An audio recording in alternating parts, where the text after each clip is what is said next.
ಬೆನ್ನಲ್ಲೇ ಗವರ್ನರ್ಗೆ ದೂರು ನೀಡಲು ಬಿಜೆಪಿ ನಿರ್ಧಾರ ಮಾಡಿದೆ. ಗವರ್ನರ್ ಥಾವರ್ ಚಂದ್ ಗೆಹ್ಲೋಟ್ ಹೊರ ರಾಜ್ಯದಲ್ಲಿ ಇರುವಂತಹ ಹಿನ್ನೆಲೆಯಲ್ಲಿ ಗವರ್ನರ್ ಕಾರ್ಯದರ್ಶಿಗೆ ದೂರನ್ನ ಕೊಡೋದಕ್ಕೆ ನಿರ್ಧಾರವನ್ನ ಮಾಡಲಾಗಿದೆ. ಈಗ ಏನು 18 ಶಾಸಕರನ್ನ ಅಮಾನತು ಮಾಡಲಾಗಿದೆಯಲ್ಲ, ಆ 18 ಶಾಸಕರು ಅಮಾನತನ್ನ ಖಂಡಿಸಿ ಈಗ ಗವರ್ನರ್ಗೆ ದೂರನ್ನ ಕೊಡಬೇಕು ಅಂತ ನಿರ್ಧರಿಸಿದ್ದಾರೆ. ಬಟ್ ಈಗ ಗವರ್ನರ್ ಹೊರ ರಾಜ್ಯದಲ್ಲಿ ಇರೋದ್ರಿಂದ ಗವರ್ನರ್ ಕಾರ್ಯದರ್ಶಿಗೆ ದೂರನ್ನ ಕೊಡಬೇಕು ಅಂತ ನಿರ್ಧಾರ ಮಾಡಿದ್ದಾರೆ. ವಿಧಾನಸಭೆ ಕಲಾಪ ಮತ್ತೆ ಆರಂಭ ಆಗಿದೆ. ಬಿಜೆಪಿ ಜೆಡಿಎಸ್ ಸದಸ್ಯರಿಂದ ಧರಣಿ ಮುಂದುವರೆದಿದೆ. ಸದನದ ಬಾವಿಗಿಳಿದು ಹೋರಾಟ ಮುಂದುವರಿಸಲಾಗ್ತಾ ಇದೆ. 18 ಶಾಸಕರು ಈಗ ಹೊರಬಂದಿದ್ದಾರೆ. ಮಾರ್ಷಲ್ಸ್ಗಳು 18 ಶಾಸಕರನ್ನ ಹೊರತಂದು ಹಾಕಿದ್ದಾರೆ. ಬಟ್ ಈಗ ಮತ್ತೆ ಸದನ ಶುರುವಾಗಿದೆ. ಈಗ ಸಿಎಂ ಸಿದ್ದರಾಮಯ್ಯ ಅವರು ಹೇಳ್ತಾ ಇರುವಂತದ್ದು ಬಜೆಟ್ ಮೇಲೆ ಏನು ಉತ್ತರವನ್ನ ಕೊಡಬೇಕೋ ಅದನ್ನ ನಾನು ಉತ್ತರವನ್ನ ಕೊಡ್ತೀನಿ. ಈ ಹನಿ ಟ್ರ್ಯಾಪ್ ಬಗ್ಗೆ ನಾನು ಆಲ್ರೆಡಿ ನನ್ನ ಉತ್ತರವನ್ನ ಕೊಟ್ಟಿದ್ದೀನಿ. ಯಾಕಂದ್ರೆ ಉನ್ನತ ಮಟ್ಟದ ತನಿಖೆಯನ್ನ ಮಾಡಿಸ್ತೀವಿ. ಒಪ್ಪಿಸಬೇಕಾಗಿತ್ತು.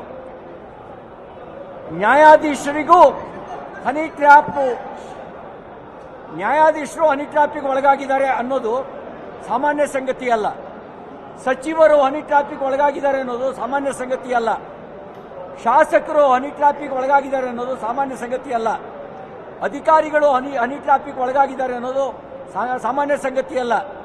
ಇದನ್ನೆಲ್ಲವನ್ನ ಮಾಡಿಸಿರೋದು ತನ್ನ ರಾಜಕೀಯ ಕುರ್ಚಿಯನ್ನು ಗಟ್ಟಿ ಮಾಡಿಕೊಳ್ಳೋಕ್ಕೆ, ತನ್ನ ವಿರೋಧಿಗಳನ್ನು ಮಣಿಸೋದಕ್ಕೆ, ಅಧಿಕಾರಿಗಳ ಹತ್ರ ಬ್ಲಾಕ್ ಮೇಲ್ ಮಾಡಿ ತನ್ನ ಉದ್ದೇಶವನ್ನು ಈಡೇರಿಸಿಕೊಳ್ಳಕ್ಕೆ ಅಂತಕ್ಕಂಥದ್ದು ಬಹಳ ಗಂಭೀರವಾಗಿ ತೆಗೆದುಕೊಳ್ಬೇಕಾಗಿರೋ ಸಂಗತಿ.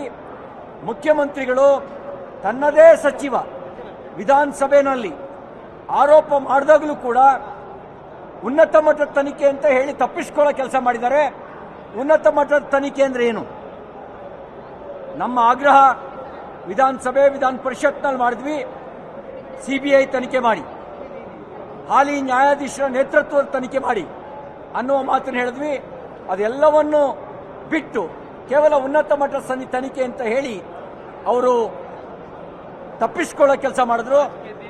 ತಮ್ಮ ಸಚಿವ ಸಂಪುಟದ ಸಚಿವನೇ ವಿಧಾನಸಭೆಯಲ್ಲಿ ಆರೋಪ ಮಾಡಿದಾಗಲೂ ಕೂಡ ಗಂಭೀರವಾಗಿ ತೆಗೆದುಕೊಳ್ಳದೆ ಈ ಗಂಭೀರವಾದ ವಿಷಯದ ಬಗ್ಗೆ ಪ್ರಸ್ತಾಪಿಸಿದ ಶಾಸಕರನ್ನು ಅಮಾನತು ಮಾಡಿರ್ತಕ್ಕಂಥದ್ದು ಪ್ರಜಾಪ್ರಭುತ್ವಕ್ಕೆ ಕೊಡುವ ಗೌರವ ಅಲ್ಲ, ಸಂವಿಧಾನಕ್ಕೆ ಕೊಡುವ ಗೌರವ ಅಲ್ಲ. ಇದು ಸಂವಿಧಾನ ವಿರೋಧಿಯಾಗಿರ್ತಕ್ಕಂಥ ನಡೆ ಅಂತಕ್ಕಂಥದನ್ನ ಹೇಳಲಿಕ್ಕೆ ಬಯಸ್ತೇನೆ.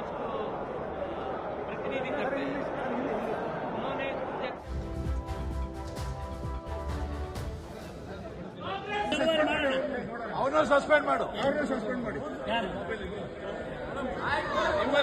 ಒಟ್ಟಿಗೆ ಕರ್ಕೊಂಡು ಹೋಗ್ಬೇಕು ಅಂತ.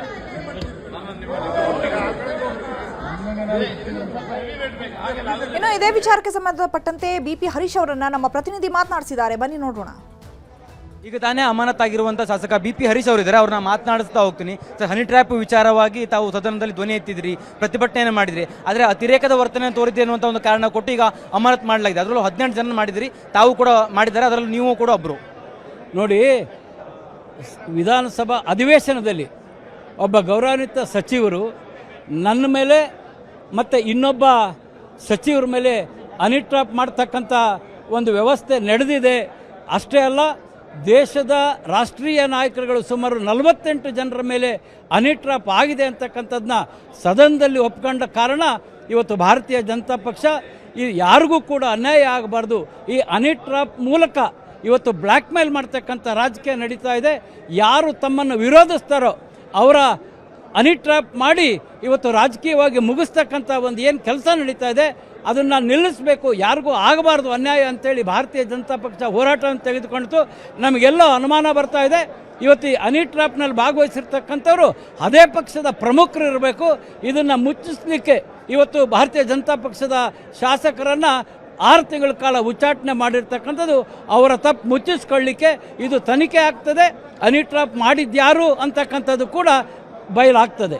ಸ್ಪೀಕರ್ ಪೀಠಕ್ಕೆ ಅಂದರೆ ಅಗೌರವ ತೋರಿದ್ರು, ಪೇಪರ್ಗಳನ್ನ ಎಸೆದ್ರು ಅನ್ನುವಂಥ ಇಂಥ ಒಂದು ದೊಡ್ಡ ವಿಚಾರ ನಾವು ತಂದಂಥ ಸಂದರ್ಭದಲ್ಲಿ ಸರ್ಕಾರದ ವರ್ತನೆ ಆಗಿತ್ತು. ಸಭಾ ಅಧ್ಯಕ್ಷರು ಕೂಡ ನಮ್ಮ ಒಂದು ಮಾತಿಗೆ ಗೌರವ ಕೊಡದೆ ಅವರು ಏಕಪಕ್ಷೀಯವಾಗಿ ನಡೆದುಕೊಂಡ ಕಾರಣ ನಾವು ಹೋರಾಟ ಮಾಡ್ತಕ್ಕಂಥದ್ದು ಅನಿವಾರ್ಯವಾಯಿತು. ಅಮಾನತ್ ಮಾಡುವ ಮೂಲಕ ತಮ್ಮ ಧ್ವನಿಯನ್ನು ಅಡಗಿಸುವ ಕೆಲಸವನ್ನು ಸ್ಪೀಕರ್ ಮಾಡಿದ್ರು ಅಂತ ಅನಿಸ್ತಾ ಇದೆಯಾ? 100ಕ್ಕೆ 100 ಅವರು ಒಂದು ಪಕ್ಷದ ಶಾಸಕರ ರೀತಿ ವರ್ತನೆ ಮಾಡಿದ್ದಾರೆ. ಇದಿಷ್ಟು ಶಾಸಕ BP ಹರೀಶ್ ಅವರು ಹೇಳ್ತಾ ಇರುವಂಥದ್ದು. ತಮ್ಮನ್ನು ಅಮಾನತು ಮಾಡಿರುವಂಥದ್ದಕ್ಕೆ ಕಾರಣ ನೇರವಾಗಿ ಅಂದರೆ ಹನಿ ಟ್ರ್ಯಾಪ್ ಪ್ರಕರಣವನ್ನು ಮುಚ್ಚುಹಾಕುವಂಥ ಷಡ್ಯಂತ್ರ ಇದು. ಜೊತೆಗೆ ಸ್ಪೀಕರ್ ಅವರು ಕೂಡ ಏಕಪಕ್ಷೀಯವಾಗಿ ನಿರ್ಣಯವನ್ನು ತೆಗೆದುಕೊಂಡಿದ್ದಾರೆ ಅನ್ನುವಂಥ ಮಾತನ್ನು ಹೇಳ್ತಾ ಇರುವಂಥದ್ದು. ಕ್ಯಾಮರಾ ಪರ್ಸನ್ ಶಿವಪ್ಪ ಜೊತೆ ಕಾರ್ತಿಕ್, ನ್ಯೂಸ್ 18 ಬೆಂಗಳೂರು. ತಾನೇ ಅಮಾನತಾಗಿರುವಂಥ ಶಾಸಕ CK ರಾಮಮೂರ್ತಿ ಅವರು ಇದ್ದಾರೆ, ಅವ್ರನ್ನ ಮಾತನಾಡಿಸ್ತಾ ಹೋಗ್ತೀನಿ. ಸರ್, ಹನಿ ಟ್ರ್ಯಾಪ್ ವಿಚಾರವಾಗಿ ತಾವು ಸದನದೊಳಗೆ ಪ್ರತಿಭಟನೆ ಮಾಡಿದ್ರಿ, ಆದರೆ ಸ್ಪೀಕರ್ ಪೀಠಕ್ಕೆ ಅಗೌರವ ತೋರಿದ್ರಿ ಅನ್ನುವಂಥ ಕಾರಣವನ್ನು ಇಟ್ಕೊಂಡು ಈಗ ನಿಮ್ಮನ್ನ ಅಮಾನತ್ ಮಾಡಿರುವಂಥದ್ದು. ನಿಮ್ಮ ಜೊತೆ 18 ಜನ ಮಾಡಿದ್ದಾರೆ. ಇವತ್ತು ಒಬ್ಬ ಜವಾಬ್ದಾರಿಯುತ ಮಂತ್ರಿ, ಹಿರಿಯ ಮಂತ್ರಿಗಳು ಪ್ರಸ್ತಾಪನೆ ಮಾಡಿದಾಗ ಇಡೀ ಸದನಕ್ಕೆ ಬೆಲೆ ಕೊಟ್ಟು ಒಂದು ಆಯೋಗವನ್ನು ಮಾಡಿ ನಿವೃತ್ತ ನ್ಯಾಯಾಧೀಶರದು ಒಂದು ಕಮಿಟಿ ಮಾಡಬೇಕಾಗಿತ್ತು. ಇದ್ರ ಬಗ್ಗೆ ಸತ್ಯಾಸತ್ಯವನ್ನು ತಿಳ್ಕೊಳ್ಳೋಕೆ ಮಾಡಬೇಕಾಗಿತ್ತು. ಇವರು ಒಂದೇ ಅಲ್ಲ, ಸುಮಾರು IAS, IPS ಕೇಂದ್ರದವರು ಸೇರಿದು 34 ಜನದ್ದು ಹನಿ ಟ್ಯಾಪ್ ಇದೆ ಅಂತ ಅವ್ರು ಹೇಳಿದ ಮೇಲೆ ಇಷ್ಟು ಸೀರಿಯಸ್ ಆಗಿರೋ ಕೇಸ್ಗೆ ಮಾನ್ಯ ಮುಖ್ಯಮಂತ್ರಿಗಳು, ಗೃಹ ಮಂತ್ರಿಗಳು, ಮಾನ್ಯ ಸ್ಪೀಕರ್ ಅವರು ಅಗೌರವ ತೋಡಿದ್ದು ಅವರು, ನಾವಲ್ಲ. ನಾವು ಮನವಿಯನ್ನು ಮಾಡ್ಕೊಂಡ್ವಿ. ಇಡೀ ಕಾಂಗ್ರೆಸ್ಸು BJP ಅವರು ಎಲ್ಲ ಸೇರಿಕೊಂಡು ಇದ್ರ ಬಗ್ಗೆ ಸಮಗ್ರವಾಗಿ ಜನಗಳಿಗೆ ಗೊತ್ತಾಗಬೇಕಲ್ಲ, ಮಾಡಿಲ್ವಾ ಈ ಥರ, ಇದ್ರ ಬಗ್ಗೆ ಸತ್ಯತೆಯನ್ನು ತಿಳಿಕೊಳ್ಳೋಕೆ ಕಮಿಟಿ ಮಾಡಿ ಅಂತ ಹೇಳಿದ್ವಿ. ಅವ್ರು ಹೇಳ್ತಿರುವಂಥ ತನಿಖೆ ಮಾಡೋದಾಗ ಭರವಸೆಯನ್ನು CM ಕೊಟ್ಟಿದ್ರು, ಗೃಹ ಸಚಿವರು ಕೊಟ್ಟಿದ್ರು. ಇಷ್ಟರ ಮೇಲೂ ಕೂಡ BJP ಶಾಸಕರು ಅತಿರೇಕದ ವರ್ತನೆ ತೋರಿದ್ರು, ಪೇಪರ್ ಅನ್ನು ತೆಗೆದು ಸ್ಪೀಕರ್ ಅವರ ಮೇಲೆ, ಪೀಠದ ಮೇಲೆ ಎಸೆದ್ರು ಅಂತ ಹೇಳ್ತಿದ್ದಾರೆ. ನೋಡಿ, ಹಿಂದೆ ಕಾಂಗ್ರೆಸ್ ಸರ್ಕಾರ ಇರಬೇಕಾದ್ರೆ ಜಮೀರ್ ಅವರು, ಇದೇ ಸ್ಪೀಕರ್ ಅವರು ಸಸ್ಪೆಂಡ್ ಆಗಿಲ್ವಾ? ಆಗಿದ್ದಾರೆ. ಎಲ್ಲಿ ನಮ್ಮ ಮನಸ್ಸಿಗೆ ನೋವಾಗುತ್ತೆ, ಎಲ್ಲಿ ಅವರು ಅಗೌರವವನ್ನು ತೋರ್ತಾರೆ, ಅದ್ರ ಬಗ್ಗೆ ಅರ್ಧ ಹಾಕ್ಬಿಟ್ಟು ಧಿಕ್ಕಾರವನ್ನು ಮಾಡಬೇಕಾಗಿದ್ದು ಪ್ರತಿಪಕ್ಷಗಳ ಕರ್ತವ್ಯ. ಅದು ಬಿಟ್ಟು ನೀವು ಅದು ಮಾಡಿದಾಗ ನೀವು ಎಲ್ಲರನ್ನೂ ಮೀಟಿಂಗ್ ಕರೆದು ಸಮಸ್ಯೆಗಳನ್ನ ಸಾಲ್ವ್ ಮಾಡಬೇಕಾಗಿದ್ದು ಸನ್ಮಾನ್ಯ ಸ್ಪೀಕರ್ ಅವರು, ಸನ್ಮಾನ್ಯ ಮುಖ್ಯಮಂತ್ರಿಗಳು. ಇದು ಬಿಟ್ಟು ನೀವು ನ್ಯಾಯ ಕೇಳಕ್ಕೆ ಹೋದಾಗ ಕಳ್ಳನ್ನು ಇಟ್ಕೊಳ್ಳಿ ಅಂತ ನ್ಯಾಯ ಕೇಳಕ್ಕೆ ಹೋದಾಗ ನೀವು ಕಂಪ್ಲೇಂಟ್ ಕೊಟ್ಟಿರೋ ಮೇಲೆ ಒಳಗಡೆ ಹಾಕಿದ್ರೆ ಅಕ್ಷಮ್ಯ ಅಪರಾಧ. ಇದ್ರ ಬಗ್ಗೆ BJP ನಿರಂತರ ಹೋರಾಟ ಮಾಡ್ತೀವಿ. ರಾಜ್ಯಪಾಲರು ಕೂಡ ನಮ್ಮ ಮನವಿಯನ್ನು ನಾವು ಕೊಡಕ್ಕೆ ಹೋಗ್ತಾ ಇದೀವಿ. ನಾವು ಹನಿ ಟ್ರ್ಯಾಪ್ನ ಹಿಂದಿರುವಂಥ ಪ್ರಭಾವಿಯ ಹೆಸರು ಆಚೆ ಬರುತ್ತೆ ಅನ್ನೋಂಥ ಕಾರಣಕ್ಕಾಗಿ ಈ ರೀತಿ ಮಾಡ್ತಾ ಇದ್ದಾರಾ? 100%. ಯಾಕೆ ಅಂತಂದರೆ ನಾವು ತಿಳ್ಕೊಬೇಕಲ್ಲ ಯಾರು ಹನಿ ಟ್ರಾಪ್ ಇದ್ದಾರೆ ಅಂತ. ಯಾರಿದ್ದಾರೆ? ಇಷ್ಟು ಜನ ಮುನಿರತ್ನಂ ಹೇಳಿದ್ದಾರೆ, ಸನ್ಮಾನ್ಯ ಸಚಿವರು ಹೇಳಿದ ಮೇಲೆ ಇದ್ರ ಬಗ್ಗೆ ನಾವು ನ್ಯಾಯ ಕೊಡಿ ಅಂತ ಕೇಳ್ತಾ ಯಾರು ಅಂತ ತಿಳ್ಕೊಬೇಕು.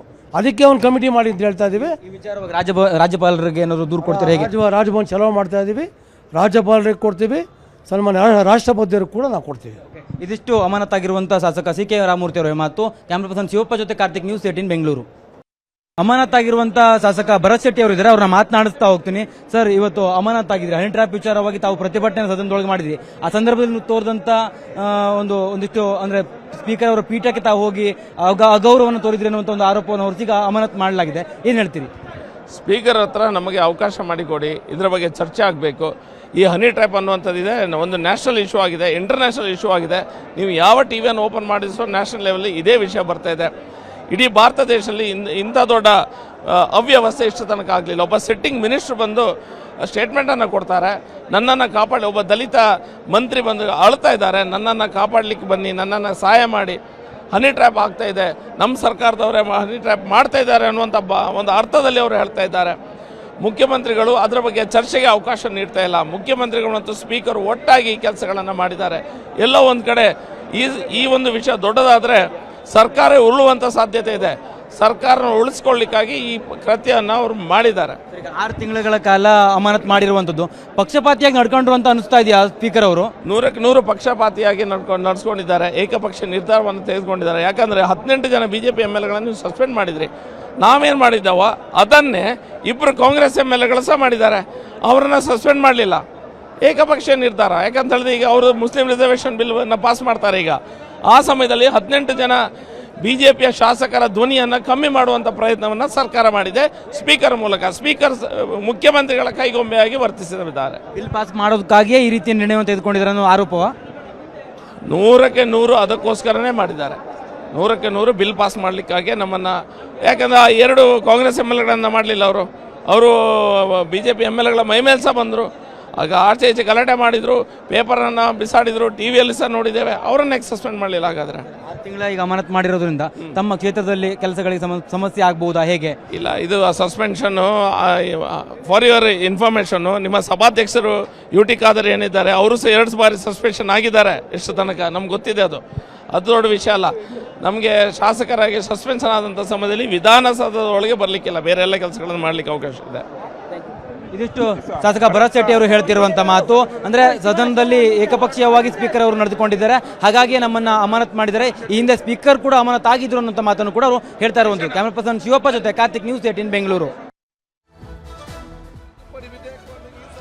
ಒಟ್ಟಾರೆಯಾಗಿ ಈಗೇನು ಬಿಜೆಪಿಯ 18 ಶಾಸಕರು ಅಮಾನತಾಗಿದ್ದಾರಲ್ಲ, ಸೊ ಇದೇ ವಿಚಾರಕ್ಕೆ ಸಂಬಂಧಪಟ್ಟಂತೆ ನಾವು ಗವರ್ನರ್ ಅವರನ್ನ ಭೇಟಿ ಮಾಡಿ ದೂರನ್ನ ದಾಖಲು ಮಾಡ್ತೀವಿ. ಸೊ ಈಗ ಗವರ್ನರ್ ಅವರು ರಾಜ್ಯದ ಹೊರಗಡೆ ಇರೋದ್ರಿಂದ ಸೊ ಅದಕ್ಕಾಗಿ ನಾವು ಗವರ್ನರ್ ಕಾರ್ಯದರ್ಶಿಗೆ ದೂರನ್ನ ಕೊಡ್ತೀವಿ ಅಂತ ಹೇಳ್ತಾ ಇದ್ದಾರೆ. ಬಟ್ ಅವ್ರು ಹೇಳ್ತಾ ಇರೋದು, ನಾವು ತಮ್ಮದೇ ಸರ್ಕಾರದ ಸಚಿವರಾಗಿರುವಂತಹ ರಾಜಣ್ಣ ಅವರು ಹನಿ ಟ್ರ್ಯಾಪ್ ಆಗಿದೆ ಅಂತ ಹೇಳ್ಕೊಳ್ತಾ ಇದ್ರು, ಅಂಗಲಾಚಿ ಬೇಡ್ಕೊಳ್ತಾ ಇದ್ರು. ಸೊ ಇದನ್ನ ನೀವು CBIಗೋ ಅಥವಾ ನ್ಯಾಯಾಂಗ ತನಿಖೆಗೋ ಕೊಡಿ ಅಂತ ಆಗ್ರಹಿಸಿದ್ದೇ ನಮ್ಮ ದೊಡ್ಡ ತಪ್ಪಾಗೋಯ್ತಾ? ಇದು ನಿಜವಾಗ್ಲೂ ಕೂಡ ಇವರು ನಿಷ್ಪಕ್ಷಪಾತವಾಗಿ ಮಾಡ್ತಾ ಇಲ್ಲ, ಪಕ್ಷಪಾತಿಯಾಗಿ ನಡ್ಕೊಳ್ತಾ ಇದ್ದಾರೆ.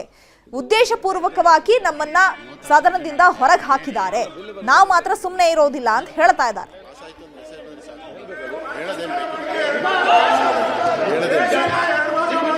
16ನೇ ವಿಧಾನಸಭೆಯ 6ನೇ ಅಧಿವೇಶನ ದಿನಾಂಕ 3 ಮಾರ್ಚ್ 2025ರಿಂದ 21ನೇ ಮಾರ್ಚ್ 25ವರೆಗೆ ಒಟ್ಟು 15 ದಿನಗಳ ಕಾಲ. ಸಮಯ 99 ಗಂಟೆ 40